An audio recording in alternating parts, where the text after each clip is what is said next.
নমস্কার বন্ধুরা, আজকে বানাবো পনির আলু পরোটা রেসিপি। তা কীভাবে বানাই আপনারা পুরোটাই দেখতে থাকুন। পরোটা বানানোর জন্য এখানে নিয়ে নিয়েছি 1 বাটি আটা, আর নিয়ে নেবো 1 বাটি ময়দা। সামান্য একটু নুন দিয়ে দেবো, আর দিয়ে দেবো সাদা তেল 2 চামচের মতো। ভালো করে মিক্স করে নেব। এবার জল দিয়ে ভালো করে মেখে নেব।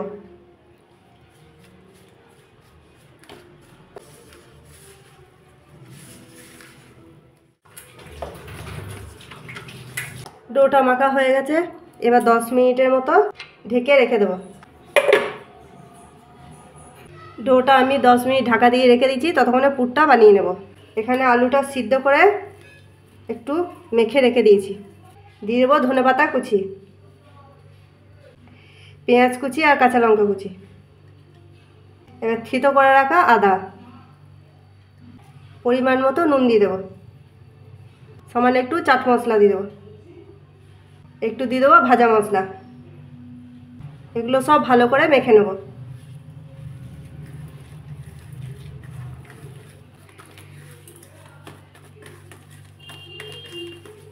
সামান্য একটু দেবো লাল লঙ্কা গুঁড়ো।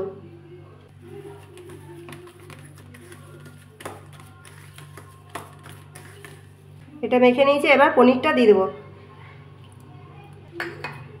পনিরটা দিয়ে একটু মেখে নেব।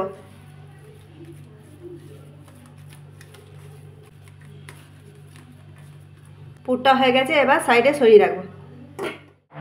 ডোটা 10 মিনিটের মতো ঢেকে রেখেছিলাম, এবার খুলে নেব। একটু থেসে নিচ্ছি। এবার লেচি পাকিয়ে নেব।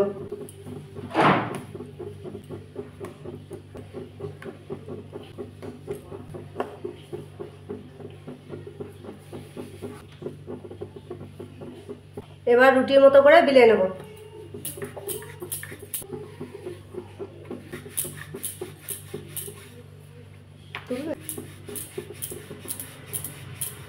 এবার পুরটা মাঝখানে দিয়ে দেব।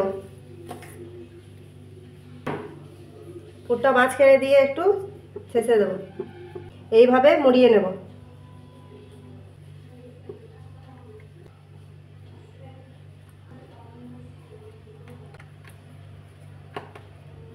দিয়ে ময়দা দিয়ে বেলে নেব।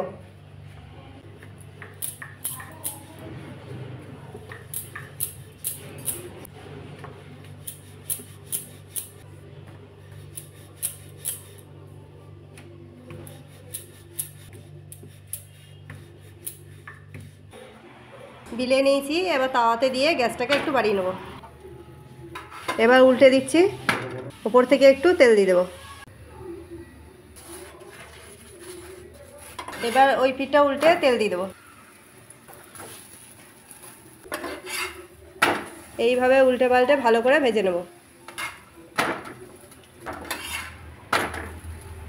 ভালো করে ভেজে নিয়েছি, এবার তুলে নেব। এইভাবে পরোটাগুলো একে একে সব ভেজে নেব। এই যে বন্ধুরা, সব পরোটা ভেজে নিয়েছি, এবার আপনাদের সাজিয়ে দেখাচ্ছি। পরোটাগুলো সব সাজিয়ে নিয়েছি, তা কেমন হয়েছে কমেন্টে লিখে পাঠাবেন। ভালো লাগলে লাইক করবেন, চ্যানেলটাকে সাবস্ক্রাইব করবেন।